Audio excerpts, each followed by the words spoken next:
I know. Before you start, it's a bit late and some games have already been played, but it's not a problem. Let's talk about who I chose for game week number 5. Hello and welcome to FPL Natty. Please forgive me. Please forgive me. I'll try and be on time with my team selection, but sometimes it gets a bit tricky, especially when it comes so thick and fast. But I have compiled my team and some of them already played yesterday, so I'll delve into that in a bit. But yeah, if you like this video, make sure you definitely subscribe to my channel. We are growing really nicely on here. Keep writing your comments and give me the thumbs up so that I know that you like it, or even maybe actually do not give it a thumbs down. Do not do that. YouTube does not like that. But yeah, thank you guys for coming. Thank you for showing your support on my channel. So yeah, let's get right into my team selection for game week number 5. Let's get into it. So like I showed you in my previous video, my game week 4 team review, this was the team that I had that produced me 56 points even after a -4 here. It gave me a red arrow on that, which wasn't so great. So I've made a few changes to my game week 5 team, and let's give it a go, shall we? So first up is obviously Raya. He played actually yesterday, so today is Wednesday, so he played last night against Palace and it was a 1-1 draw. Obviously there wasn't much you can do about that curler from Zaha, but what he did give me was 3 save points, so I'll talk about that in my team review video. But in this particular one, I was just grateful that he got me like 3 points at the time, and he's been really strong when it comes to save points as well. Brentford have been decent at the back, but sometimes it happens where a goal gets in and nothing you can do about it. I'm sticking with Walker. He's got Nottingham Forest at the Etihad this week, and he's most likely going to be paired with Diaz, Stones and Cancelo for this game week against Forest, and they are at home, and usually they're very strong at home. But the question is, will Pep rotate, as now there's going to be 2 games a week, and obviously we know the 5 sub rule that is currently in play. So you might see Sergio Gomez enter in, and he will either replace Cancelo or Walker. But I have high hopes for Walker continuing in this game. He's injury free at the minute, so I think he will still continue. He's going to be playing alongside Saliba. Saliba's not going to go anywhere in my squad, and they have Aston Villa at home at the Emirates, so it just makes sense. He's fit, he's strong, and he's in the first team, so he's not really going to go anywhere. And at the price he is, definitely not. I think he's going to go up today as well, and that might be what, 4.7 or something like that, or even higher before we even get to the end of the game week. Next to him, I have brought back in Trent Alexander-Arnold, and I just want to apologize to him directly if he's watching this video. I should never have taken you out.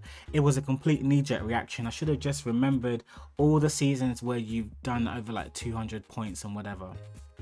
So I totally regret my decision for taking him out. But what I did, I brought him in for James, who, as we knew before the game week deadline, was ill and also picked up a knock as well. So it just made sense that I brought, I took out James, who wasn't really going to be playing anyway, and possibly won't be playing in game week 6 as well, and bring back Trent Alexander-Arnold. So in the 3 blanks that he had, that was the reason why I brought him out. But then he turned up with a 17-point haul to give us a swift reminder of the capabilities that he has. His current XG, which is expected goals, is 0.24, and his expected assist is 0.25, which is the first among defenders. As we know, he's on set pieces and an attacking threat in the team, and my prediction points for him is around about 6-7 points against Newcastle, who do have some defenders that are injured. But let's see how that goes. But I had to bring him back. There really wasn't anything I was going to do about that. I had to bring him back. And alongside him in the back 4, I have Perisic. They have a tough game against West Ham at the London Stadium, which may see him rested for that game. It is very quick after the game they played on Sunday. So let's see if he gets rested for Sessegnon.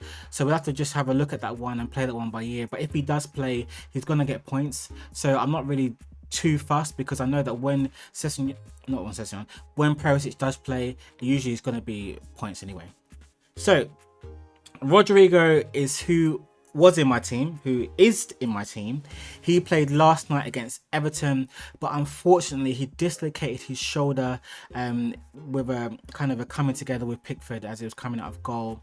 So yeah, that could be anywhere from 2 weeks to 2 months that he's out. You know, dislocated shoulder does take some time to heal, and then he'll need a bit of physio and then come back to training. So Jesse Marsch, the manager, is unsure about how long he's going to be out, to be honest. Chances are I'll take him out for my squad for game week number 6 and have a look at a different midfielder. At the time before he got injured, he was a higher scoring midfielder. So it definitely is a bit of a blow, not only to my team, but to other teams as well. So I will look for a differential in that area and we'll see how it goes from there. Who I brought in who's new was Pascal Gross for Brighton, and they also played yesterday. It was a 2-1 loss to Fulham, and he blanked as well. So that meant the 9-match unbeaten run that Brighton have did come to an end. And I brought him in for Kulusevski, to be honest, because I thought that the run of fixtures that Brighton had compared to Tottenham was a bit better. So his next game was against Leicester, Bournemouth and Crystal Palace. So I do expect some good returns from him, and it meant that I also could free up a few million around my team that I can spread on different assets later on. So we'll come to that a bit later. Alongside him is Mohamed Salah. He has a Newcastle at Anfield, and I've kept faith with him. You know, I have kept faith with Salah, even though others have sold him. Some people in my mini league squad have sold him already, but it wasn't something I was going to do, particularly after I made the mistake with Trent Alexander-Arnold. I wasn't going to make the same mistake again by selling Salah. He is fully now in this Liverpool squad and will probably have a high scoring week. I reckon around 7-8 points he's going to get, maybe an assist, even though he did shocking last week against Bournemouth. But against Newcastle, he can definitely do some things. I'm pretty sure about it. And to complete my midfield, I have Martinelli, who has Aston Villa. So he has been very, very good in his left forward role, and you know, he is definitely one of the top names on the fixture list in Arteta's team. And Arteta has kept an unchanged team for 3 games, apart from injuries, of course. So the question you have to ask yourself, will he be replaced? Because there's so many games in quick succession, and we know the injuries that Martinelli does tend to have. Can he be replaced by Emile Smith-Rowe? Can Nketiah come in as well, you know, or make an appearance off the bench? We'll have to see. But at the moment, Martinelli does play 90 minutes. So it's very unlikely that he will be replaced at this time. And I see a win for Arsenal. You know, I see points on the board from Martinelli, probably a goal or assist in some way, shape or form. So I look forward to seeing what he can do against Aston Villa, who are very, very weak at the back at the minute. And it goes, you know, the same goes for Gabriel Jesus, who is staying in my squad. And yeah, he's got 2 goals and 3 assists at the moment. He has 14 shots in the box.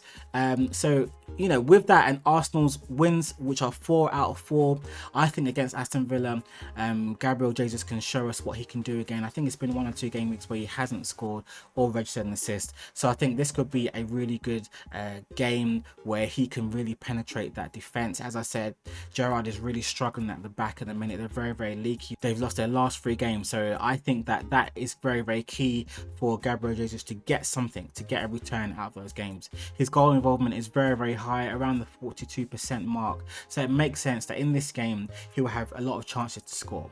And to complete my starting lineup, I have the one, the only Erling Haaland.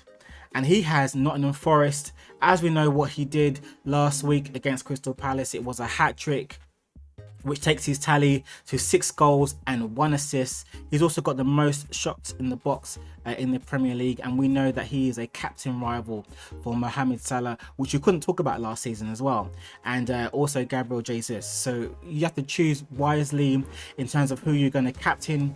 But the question is, what Pep said.